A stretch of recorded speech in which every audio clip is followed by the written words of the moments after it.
Everybody, this is Herschel Furrow from High School Top 200. This next installment of the preseason ranking for 2017 is Tauranga boys. They they had somewhat of a down year last year. The beginning of it didn't really start off too well, except for their St. Paul's game that they had. But I think.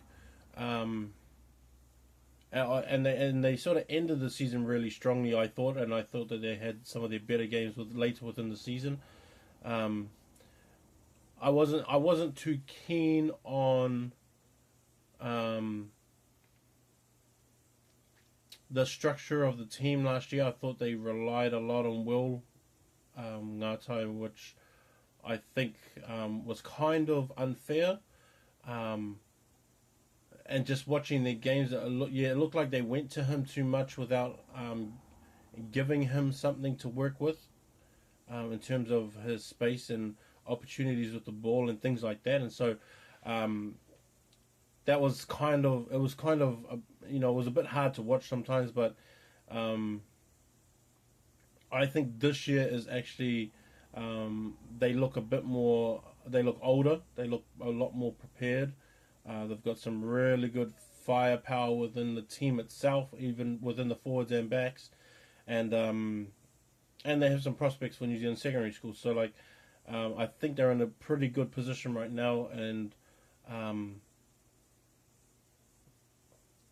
let's hope that the experience shows within these games.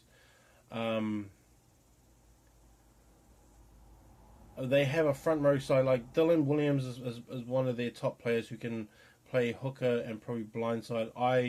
After looking at it a bit more, I think he'll be better at hooker, helping in that role as a front rower, sort of adding that speed and ability from there and putting it in the front row, and then getting another guy with that same ability to go to blindside, so that it makes out like you have, four loose forwards instead of just the three.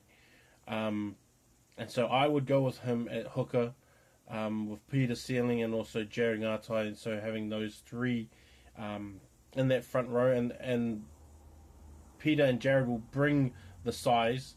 Darren and Lachlan in the locks position are probably, like, that type 5 is a really solid type 5, and I think that they are going to really overpower a lot of teams that don't have enough size to combat them. I mean, some schools can get away with it where they have like maybe two guys or three guys out of the type 5 who can pretty much handle a lot more than a lot of guys can, or two people on their own, whereas these guys are 5-man strong, and it's gonna take a lot for a type 5 to really be able to match up with these guys. They're gonna give that kind of unbalance to a lot of teams that they come up against, and it's going to be good because they're going to have. I think they still play Kelson again this year.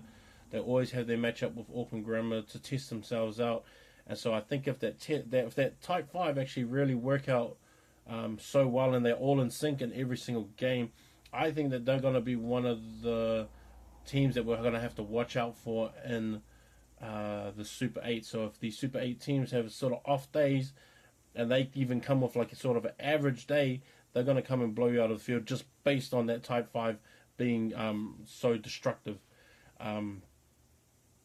Flynn Kelly is probably going to be the open side with Gordy Lloyd at number 8 again, and so I expect the defense to be really strong. Flynn is always really fast around the field and is pretty accurate and technical when it comes to his tackling ability, so it's going to be pretty cool to watch him just get out there and just fly around the field making tackles. Like, that's always fun to watch.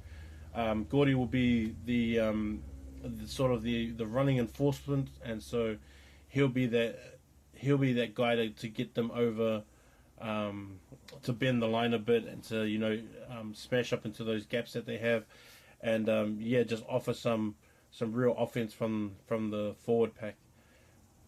Leroy Carter is one of my picks for New Zealand secondary schools to hopefully go through. He's just too fast. He's just too accurate. He's just too smart. really active around the field. He never kind of stops. But he's one of those guys, even defensively, he's really, really good defensively too. And so he's going to be one of those guys that I would watch. Taina's going to be in probably at first five. I got Sione Fiver and Shiji Young in the centres, and I only went with it that way because I think that Shiji Young is probably going to end up a centre anyway, and like next year, because he's only year 12.